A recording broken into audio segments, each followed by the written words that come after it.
Hello students, आज हम लोगों को देखना है एक्सरसाइज 1.3 का डिटेल्ड सॉल्यूशन। एक्सरसाइज 1.3 जो है रियल नंबर में वो बेस्ड है प्रूफ ऑफ इर्रेशनल नंबर्स पे। ये मैं इसीलिए आपको पहले ही बता रहा हूँ ताकि आप लोग ये चीज़ पढ़ के फिर ही एक्सरसाइज सॉल्व करें। प्रूफ ऑफ इर्रेशनल नंबर्स जो है उसमें 3 कैटेगरी के नंबर हम लोग प्रूफ करते हैं इर्रेशनलिटी पे। एक आता है रूट पी फॉर्म, जहाँ पर पी जो होता है वो एक प्राइम नंबर कंसीडर होता है। एक होता है p plus minus root Q form और एक होता है root p plus minus root Q form. तो ये तीनों फॉर्म्स आपको पढ़ के और फिर उसके बाद ही वीडियो स्टार्ट करना है। जिन बच्चों को प्रूफ ऑफ इर्रेशनल नंबर्स नहीं आता है, प्रूफ ऑफ इर्रेशनलिटी नहीं आता है, पहले मेरा सजेशन ये है कि वो लोग जो मैंने वीडियो डाल रखे हैं थ्योरी के उसको एक बार फॉलो करके फिर एक्सरसाइज सॉल्व करें। ठीक है, यहाँ पर जो मेथड हम यूज करते हैं वो होती है कॉन्ट्राडिक्शन मेथड। कॉन्ट्राडिक्शन मेथड क्या बोलती है कि आप किसी चीज को गलत लेके चलें और उस गलत में भी गलती निकाल दें। तो अगर आपने गलत को गलत प्रूव कर दिया तो वो बेसिकली सही हो जाएगी। तो यही है हमारे पास प्रूफ ऑफ इरेशनलिटी का कॉन्सेप्ट। ठीक है, तो चलिए स्टार्ट करते हैं। Question number 1। क्वेश्चन नंबर 1 ने क्या बोला? Prove that root 5 is an irrational number. हमें पता है कि प्रूफ रूट 5 जो है वो इरेशनल है, लेकिन इसको कैसे प्रूव करें? तो आ जाते हैं कॉन्ट्राडिक्शन मेथड में। ये जैसे मैं एक क्वेश्चन आपको समझा रहा हूं ऐसा का ऐसा ही हर क्वेश्चन में इंप्लीमेंट होंगे steps. Same steps will be there. अगर रूट 2 पूछा तो भी, रूट 3 पूछा तो भी, रूट 7 पूछा तो भी, रूट 11 पूछा तो भी, मतलब किसी भी तरह का प्राइम नंबर आपसे पूछा है स्क्वायर रूट के अंदर तो सेम स्टेप्स होंगी जो मैं यहाँ पर बता रहा हूँ। तो हम कॉन्ट्राडिक्शन में क्या बोलते हैं? गलत मान के चलते हैं। तो मैंने लिया कि let root 5 is a rational number. मैंने देखो गलत मान लिया इसको। ठीक है, मैंने मान लिया root 5 is a rational number, और अगर ये रैशनल नंबर है तो इसको मैं p बाई क्यू की फॉर्म में लिख सकता हूँ। So it can be represented in the form of p by q where HCF of P and Q is equals to 1। यही तो होता है, क्योंकि अगर हमारे पास कोई प्रॉपर रैशनल नंबर है तो उसकी डेफिनेशन क्या होती है कि एक ऐसा रैशनल नंबर जिसमें HCF जो हो पी और क्यू का 1 हो, मतलब there should not be a common factor between numerator and denominator, तभी वो प्रॉपर रैशनल नंबर होता है। तो हमने क्या माना? हमने माना रूट 5 एक रैशनल नंबर है जिसको पी बाई क्यू की फॉर्म में लिखा जा सकता है, जहां पर HCF है इसका 1। ठीक है, अगर ये असम्पशन आपने ले लिया है तो क्या मैं ऐसा बोल सकता हूँ क्या कि that means P by Q की जो वैल्यू होगी वो रूट 5 के इक्वल होगी। यहां से अगर इस इक्वेशन में क्रॉस मल्टीप्लाई करें तो p की वैल्यू कितनी हो जाएगी? Root 5 times of cube. देख लीजिए यहाँ पर। अब ये जो एक इक्वेशन है ना, इसमें मुझे इरेशनल पार्ट दिख रहा है, तो मैं क्या कर रहा हूं? मैं कैसे भी करके इस इरेशनल पार्ट को हटाने की कोशिश करता हूं, क्योंकि हम रैशनल नंबर लेके चल रहे हैं ना, तो मैं इस इरेशनल पार्ट को हटाने की कोशिश कर रहा हूं। तो मैं क्या कर रहा हूं? मैं लिख रहा हूं स्क्वायरिंग बोथ साइड्स। अगर इस इक्वेशन के इक्वेशन नंबर 1 के दोनों तरफ हम स्क्वायर कर दे, दोनों तरफ स्क्वायर करने का मतलब क्या है? एलएचएस में भी और आरएचएस में। तो पी स्क्वायर हो जाएगा एलएचएस, और आरएचएस क्या हो जाएगा? 5 टाइम्स ऑफ क्यू स्क्वायर। अब इस इक्वेशन को ढंग से रीड करना है। क्या ये क्या बोल रहा है कि इस इक्वेशन का आरएचएस जो है वो अपने को बोल रहा है कि there is a number which is 5 Q square. तो जब कोई नंबर 5 इंटू समथिंग है, इसका मतलब ये आरएचएस जो है ये 5 का मल्टीपल है, इसका मतलब ये आरएचएस 5 से डिविजिबल है। अब अगर इस आरएचएस को प्रूव कर दिया कि ये 5 से डिविजिबल है तो एलएचएस को भी 5 से डिविजिबल होना पड़ेगा। क्यों? क्योंकि बीच में इक्वल्स टू का साइन लिखा हुआ है। तो मैं इसको जरा सा वर्डिंग में समझा देता हूं कि since RHS of equation number 2 is clearly a multiple of 5, दिख रहा है साफ साफ कि आरएचएस ऑफ इक्वेशन नंबर 2 जो है वो मल्टीपल ऑफ 5 है ना। That means it will be divisible by 2, it will be divisible by 5। और अगर ये 5 से डिविजिबल है और ये इक्वेशन है तो इसका मतलब ये क्या बोलेगा? That means LHS must also be divisible by 5, कि LHS जो है वो भी 5 से डिविजिबल होना चाहिए, तभी तो जाके इक्वेशन होल्ड करेगी। सिंपल सी बात है। अब देखिए, अगर LHS 5 से डिविजिबल है, इसका मतलब मैं ऐसा बोल सकता हूँ क्या? दैट मीन्स 5 जो है वो डिवाइड करेगा p स्क्वायर को, क्योंकि अगर कोई नंबर 5 से डिविजिबल है तो 5 उसको डिवाइड करेगा। जैसे मैंने बोला कि 65 इज डिविजिबल बाय 5, तो मैं ऐसा बोल सकता हूँ ना कि 5 डिवाइड्स 65। तो वही चीज मैंने यहाँ पर लिखी क्या कि 5 डिवाइड्स पी स्क्वायर। यहाँ तक तो आई डोंट थिंक कोई परेशानी होगी। फिर उसके बाद अगर अपन देखें, अगर 5 पी स्क्वायर को डिवाइड करता है तो हमने बचपन में ही थ्योरम पढ़ी है कि किसी नंबर के स्क्वायर को अगर कोई 5 डिवाइड कर रहा है तो उसी नंबर के स्क्वायर रूट को भी 5 डिवाइड करेगा। बड़ी सिंपल सी बात है। तो यहाँ पर अगर अपन उसी कॉन्सेप्ट को लगाएं तो हम ये बोल सकते हैं क्या कि 5 विल डिवाइड पी ऑल्सो, कि 5 जो है वो पी को भी डिवाइड करेगा। क्यों? क्योंकि किसी नंबर के स्क्वायर को कोई नंबर डिवाइड कर रहा है, कोई प्राइम नंबर, तो उसके स्क्वायर रूट को भी वो डिवाइड करेगा ही करेगा। बड़ी सिंपल सी बात है। ठीक है, अब अगर ये चीज हो गई, आपको समझ में आ गई, तो आप यहां से देखिए इसको इक्वेशन नंबर 3 मार्क कर दें। अब हमने क्या लिखा? हमने लिखा है इक्वेशन, वो बोल रही है कि 5 डिवाइड्स पी, मतलब 5 जो है वो पी को डिवाइड करता है। इसका मतलब पी जो है वो 5 का मल्टीपल है। मैंने बोला कि 5 डिवाइड्स 15, तो इसका मतलब मैं ऐसा बोल सकता हूं ना कि 15 is equals to 5 into something. 15 is a multiple of 5। तो चाहे ऊपर वाला स्टेटमेंट लिखो चाहे नीचे वाला स्टेटमेंट लिखो, बात तो बराबर ही पड़ रही है। तो यहां पर भी मैं अब स्टेटमेंट को क्या कन्वर्ट कर रहा हूं कि अगर 5 डिवाइड सी पी, तो let suppose P is equal to something which is 5 into R, क्योंकि वो 5 का मल्टीपल होगा तभी 5 से डिवाइड हो रहा है। अब अगर वो 5 का मल्टीपल है तो मैंने यहाँ पर जो r है लिख दिया कि r is any integer. p जो है वो 5 इंटू समथिंग लिखा जा सकता है क्योंकि वो 5 से डिविजिबल है। अब अगर p 5 से डिविजिबल है तो मैं अब क्या कर रहा हूँ, यहाँ पर मैं अब दोनों तरफ स्क्वायर कर रहा हूँ इक्वेशन के। ठीक है, ये वाला जो आपका इक्वेशन नंबर 4 है, इसके बोथ साइड स्क्वायरिंग कर रहा हूं मैं। देखना, squaring both sides, what will get, see हमें क्या मिल जाएगा कि p square is equal to 25 are square. ये ऐसा क्यों किया वो अब समझ में आएगा आगे। आप इक्वेशन नंबर 2 देखिए और आप इक्वेशन नंबर 5 देखिए। इक्वेशन नंबर 2 और इक्वेशन नंबर 5 दोनों का एलएचएस सेम है। अगर एलएचएस सेम है तो आरएचएस भी सेम होगा। तो मैंने क्या लिखा है यहाँ पर, कंपेयरिंग इक्वेशन नंबर 2 एंड 5। अगर मैं 2 और 5 को कंपेयर करता हूं तो देखो मुझे क्या मिल रहा है, will get LHS is same so RHS must be same. तो 5q square is equal to 25 are square. मेरे को सिर्फ q और r में रिलेशन निकालना था। तो यहां से 5 से 5 कैंसिल करके मैं क्या लिख सकता हूं कि q square is equal to 5 into R square. अब ये Q square is equal to 5 into R square equation number 2 जैसा लॉजिक हो गया। और इक्वेशन नंबर 2 ने क्या बोला था कि अगर आरएचएस 5 का मल्टीपल है तो एलएचएस भी 5 का मल्टीपल होगा। और अगर ये एलएचएस मतलब ये जो क्यू स्क्वायर अगर ये 5 का मल्टीपल है तो ये पक्के से 5 से डिवाइड होगा। तो मैंने यहाँ क्या लिख दिया कि ऊपर वाली इक्वेशन को देख के आई कैन से कि 5 divides Q square as well as 5 divides Q.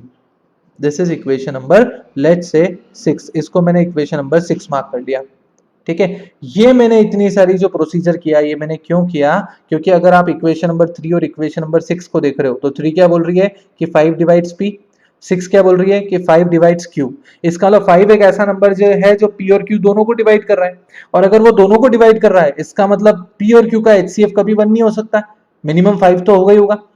और ये हमारे पास कॉन्ट्राडिक्शन आ गया। तो मैं क्या लिखूंगा कि फ्रॉम इक्वेशन नंबर 3 एंड 6, आप देखते भी जाइए, आप जैसे वीडियो देख रहे हैं तो वीडियो के साथ साथ आप पेन और पेपर पे भी अगर आप लिखते जाएंगे तो आपको समझ में आ जाएगा। तो from equation number 3 and 6 we can say के 5 divides both P and Q. That means HCF of P and Q can not be equal to 1, क्योंकि अगर इनको 5 डिवाइड कर रहा है इसका मतलब 5 is a common factor in both, तो इसका मतलब इनका HCF 1 नहीं आ सकता। और अगर HCF 1 नहीं आया तो इसका मतलब क्या हो गया कि जो आपने माना था वो गलत हो गया, कॉन्ट्राडिक्शन आ गया। तो मैं क्या लिखूंगा, so here contradiction occurs. Contradiction आ गया देखो, क्योंकि आपने माना था HCF इज इक्वल टू 1 और आपने क्या प्रूव कर दिया, HCF is not equal to 1। So contradiction occurs and due to this contradiction what we can say, we can say that root 5 is not rational। क्योंकि जो माना था वो गलत हो गया ना, तो आपने क्या माना था, आपने रैशनल माना था, तो इसका मतलब वो रैशनल नहीं होगा। और अगर कोई number real number rational number नहीं है तो मैं क्या बोलूंगा, सो रूट 5 इज इररेशनल। ये पूरा का पूरा मेथड होता है कॉन्ट्राडिक्शन मेथड। अगर ये मेथड आप ढंग से देखेंगे तो आपको समझ में आ जाएगा। मैंने सबसे पहले क्या किया था, मेरे को रूट 5 को इरेशनल प्रूव करना था, तो मैंने मान लिया उसको रैशनल है। अगर वो रैशनल है तो उसको पी बाई क्यू की फॉर्म में लिखा जा सकता है, तो P by Q is equal to root 5 किया, वहां से पी को लिख दिया रूट 5 टाइम्स ऑफ क्यू। अब मैंने क्या किया, मेरे को इरेशनल नंबर दिख रहा था तो मैंने दोनों तरफ स्क्वायर कर दिया, जिससे कि मेरे पास ये इक्वेशन नंबर 2 बन के आ गई। इक्वेशन नंबर 2 का आरएचएस देखिए 5 का मल्टीपल है, तो एलएचएस को भी 5 का मल्टीपल होना पड़ेगा, क्योंकि इक्वल्स टू का साइन लगा हुआ है। अगर एलएचएस 5 का मल्टीपल है, इसका मतलब 5 जो है वो पी स्क्वायर को डिवाइड करेगा। अगर 5 पी स्क्वायर को डिवाइड करेगा तो 5 तो उसके स्क्वायर रूट को भी डिवाइड करेगा, क्योंकि अगर कोई नंबर किसी नंबर के स्क्वायर को डिवाइड कर रहा है प्राइम नंबर, तो उसके स्क्वायर रूट में तो वो होगा ही होगा। तो अगर 5 डिवाइड कर रहा है पी को, मैंने 5 को लिख दिया, ये मैंने पी को लिख दिया P is equal to 5 into something, जहां पर उस समथिंग को हमने आर नोटेशन दे दी। अब आप देखिए फिर समझिए कि अगर p is equal to 5r था तो p square is equal to कितना हो जाएगा, स्क्वायर करने पे 25r स्क्वायर। अब इक्वेशन नंबर 2 को देखिए और 5 को देखिए, दोनों का एलएचएस इज 5 स्क्वायर, तो दोनों का आरएचएस भी सेम होगा, तो वहां से क्या कंक्लूजन निकला कि q square is equal to 5r square. अब q square is equal to 5r square, तो पहले वाली कंडीशन जैसा ही हो गया, इक्वेशन नंबर 2 जैसा, जिसका आरएचएस जो है वो 5 का मल्टीपल है, तो एलएचएस भी 5 का ही मल्टीपल होगा, और अगर वो 5 का मल्टीपल होगा तो वो 5 से डिवाइड होगा। अगर 5 से डिवाइड हुआ तो 5 will divide Q square as well as Q. अब 5 एक ऐसा नंबर आ गया यहाँ पर इक्वेशन नंबर 3 में जो कि p को डिवाइड कर रहा है, और इक्वेशन नंबर 6 में वो q को भी डिवाइड कर रहा है। मतलब 5 जो है वो p और q में कॉमन फैक्टर है। इसका मतलब उनका HCF 1 नहीं आ सकता, 1 नहीं आ सकता। तो अगर HCF गलत माना तो फिर क्या गलत माना, नंबर को रैशनल गलत माना, और रैशनल गलत माना तो उसके पास क्या ऑप्शन बच गया रहने का, इर्रेशनल। तो that's why we can say root 5 is an irrational number. तो मेरे हिसाब से कॉन्ट्रडिक्शन मेथड जो है समझ में आ गई होगी। कोई सी स्टेप क्लियर नहीं हो तो वीडियो को वापस एक बार रिवाइंड कर सकते हैं, आसानी से समझ में आ जाएगा। अब अगला क्वेश्चन देखिए, अगला क्वेश्चन भी बिल्कुल इसी से मिलता जुलता, बट थोड़ा सा फॉर्मेट अलग हो गया। अब यहाँ पर हमें क्या बोला है कि prove that 3 plus 2 root 5 is an irrational number. किसी बच्चे को अगर ये लग रहा है कि सर ये पूरा का पूरा करना पड़ेगा का एग्जाम में, मैं बोलता हूँ बिल्कुल करना पड़ेगा। ठीक है, मतलब आपका क्वेश्चन चाहे कितने भी नंबर में आए, आपको प्रूफ ऑफ इरेशनलिटी में इसको तो ऊपर जैसे सिंगल नंबर आया तो उसको तो ऐसे ही प्रूव करना पड़ेगा। लेकिन क्या होता है कि कभी कभार ये क्वेश्चन 4 नंबर में नहीं आके 3 मार्क्स या 2 मार्क्स में आ जाता है, और क्वेश्चन कुछ जैसे मैंने नीचे वाला लिखा हुआ है ना, सेकंड क्वेश्चन हमारी एक्सरसाइज का, वैसा सा कुछ आ जाता है। तो फिर उनको कैसे करना है, तो देखिए चलिए उनको समझते हैं। इनको समझने के लिए हमें कुछ इर्रेशनल नंबर की प्रॉपर्टीज पता होनी चाहिए, वैसे मैं नीचे लिखूंगा जब प्रूव कराऊंगा तब। इसने क्या बोला, prove that 3 plus 2 root 5 is an irrational number. तो हम क्या करेंगे, कॉन्ट्राडिक्शन लेंगे, हम इसको गलत मानेंगे और उस गलत को गलत प्रूव करेंगे। तो मैंने क्या लिखा, मैंने लिखा let 3 plus 2 root 5 is a rational number. ठीक है, और अगर ये रैशनल नंबर है देन इट कैन बी, बिल्कुल वो कवि जो पुराना था, return in the form of P by q. इसको आप पी बाई क्यू की फॉर्म में लिख सकते हो, where HCF of P by q या p and Q is equal to 1। ये हमने अज्यूम कर लिया कि 3 प्लस 2 रूट 5 जो है वो एक रैशनल है। अगर रैशनल है तो it can be written in the form of P by Q where HCF of P and Q is equal to 1। अब आप देखिए क्वेश्चन को कि 3 प्लस 2 रूट 5 को I am writing equal to P by Q, क्योंकि उसी को हमने माना है। यहां से मैं ऐसा लिख सकता हूं क्या कि 2 रूट 5 क्या हो जाएगा, पी बाई क्यू माइनस 3। ठीक है, दिख रहा है साफ साफ। और यहां से रूट 5 की वैल्यू क्या हो जाएगी, 1/2 times of P by Q minus 3। आप देख लीजिए मैंने क्या किया, वो 2 से मल्टीप्लाई हो रहा था, इधर जाके डिवाइड कर दिया। अब ये मैंने इक्वेशन नंबर 1 मार्क कर लिया। अब इस इक्वेशन नंबर 1 की क्या खूबी है, हमारे अजम्पशन के हिसाब से इक्वेशन नंबर 1 का जो आरएचएस है वो रैशनल है, क्योंकि P by Q rational number है। रैशनल में से 3 घटाओगे तो भी रैशनल होगा, और उसको 1/2 से मल्टीप्लाई करोगे तो भी रैशनल होगा। तो मैं क्या लिखूंगा, मैं लिखूंगा कि by our assumption we can say RHS of equation number 1 is rational। RHS जो है वो रैशनल है, but we also know that LHS of equation number 1 is irrational। हमें ये भी पता है कि LHS irrational है, अभी ऊपर ही प्रूव किया हमने, है ना। and we know that rational can not be equal with irrational number, कि कभी भी इक्वेशन ऐसे बैलेंस नहीं हो सकती जहां पर रैशनल और इरेशनल इक्वल हो जाए। इसका मतलब क्या हो गया, दैट मीन्स कॉन्ट्राडिक्शन अकर्स, क्योंकि कहीं ना कहीं तो गलती हो गई तभी तो इक्वेशन ने सेटिस्फाई नहीं किया, तो ये कॉन्ट्राडिक्शन आ गया। और कॉन्ट्राडिक्शन आया तो देखो गलती कहां होगी, √5 में तो गलती है नहीं क्योंकि वो तो फाइनाइट नंबर है, 1/2 में गलती है नहीं, 3 में गलती है नहीं, सिर्फ गलती p/q में ही होगी, बाकी तो कहीं हो ही नहीं सकती। So contradiction occurs and due to this contradiction we can say 3 + 2√5 जो कि p/q था इज नॉट रैशनल, क्योंकि वो रैशनल नहीं होगा तभी रैशनल बन पाएगा, that means it is an irrational number. आपको ये करके आना पड़ेगा एग्जाम में, तब जाके फुल मार्क्स मिलेंगे। आपको मैं फिर एक बार समझा रहा हूं कि जब मेरे पास कुछ मिक्सचर में नंबर आ जाए तो आप क्या करो, इसको सॉल्व करने का बड़ा सिंपल सा तरीका है कि आप उस नंबर को p/q फॉर्म में ले लो।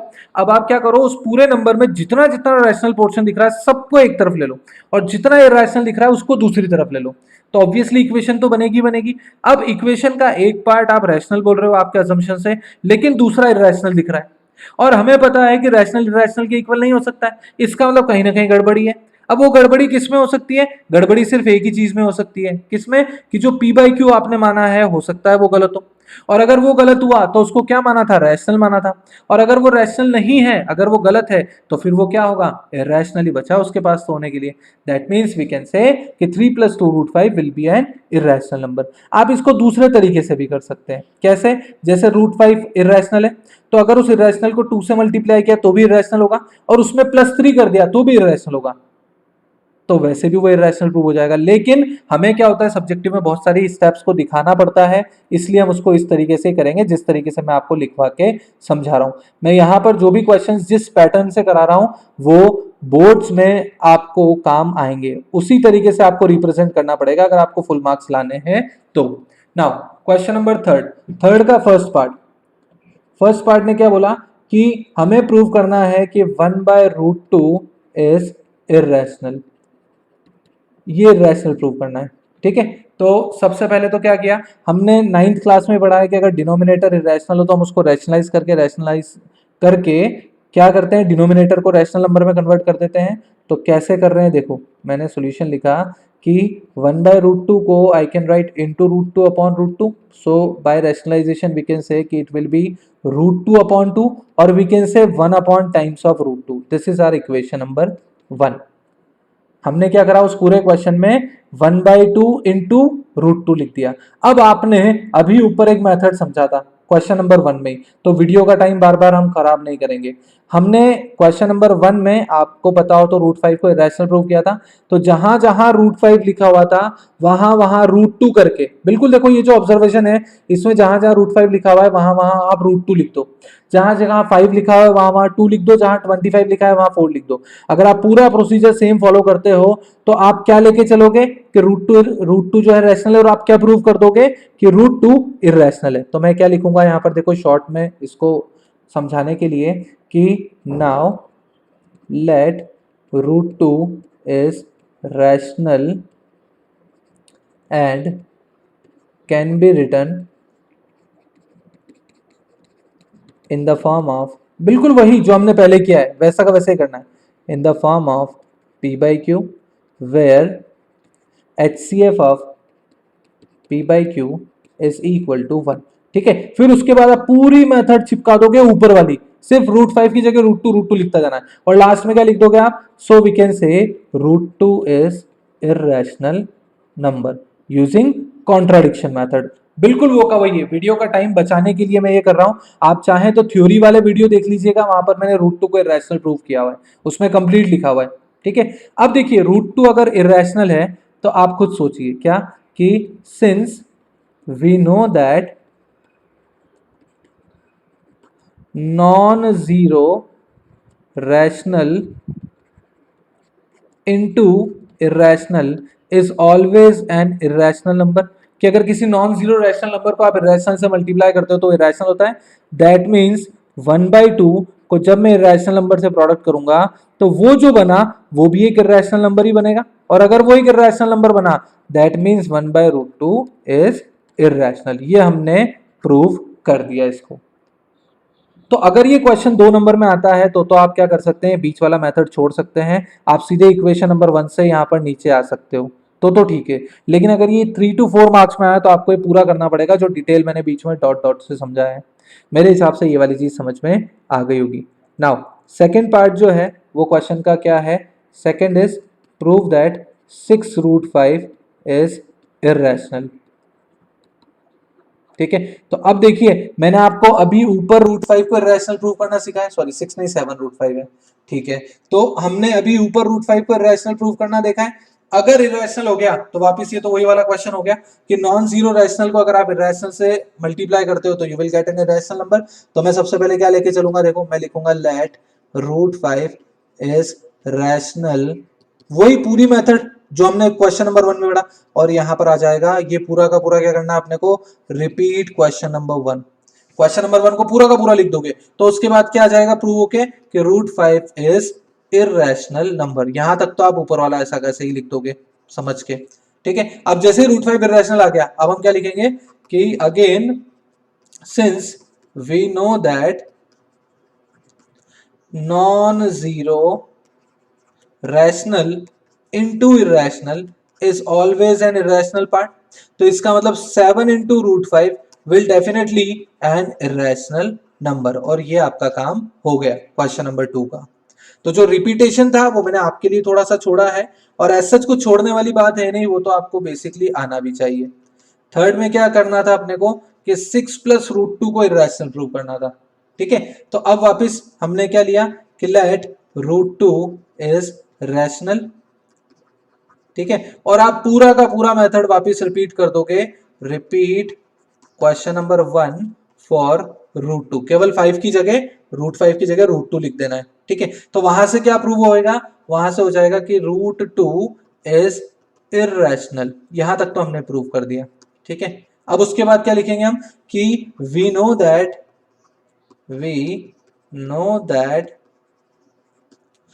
whenever rational number is added with an irrational number the result is always an irrational number। तो अगर 6 कोई रैशनल नंबर है और उसको आप √2 जो कि आपने इरेशनल प्रूव कर दिया है उसके साथ जोड़ रहे हो, तो जो नया नंबर बनेगा वो भी एक इरेशनल नंबर ही बनेगा। तो इसका मतलब ये भी आपका प्रूव हो गया। So this was exercise 1.3 and I guess कोशिश की मैंने आपको ये अच्छे से समझ में आ जाए। इस पूरी एक्सरसाइज का सबसे लीड हीरो अगर अपन देखा जाए, लीड रोल में जो है वो है ये वाला क्वेश्चन। इसको आप अच्छे से 1 या 2 बार पेन और पेपर पे करके देखिए for the different different numbers, आपके सारे डाउट्स इसके यहीं पर क्लियर हो जाएंगे। ठीक है, चलिए कुछ समझ में नहीं आया तो कमेंट बॉक्स में डाल दीजिएगा। Thank you.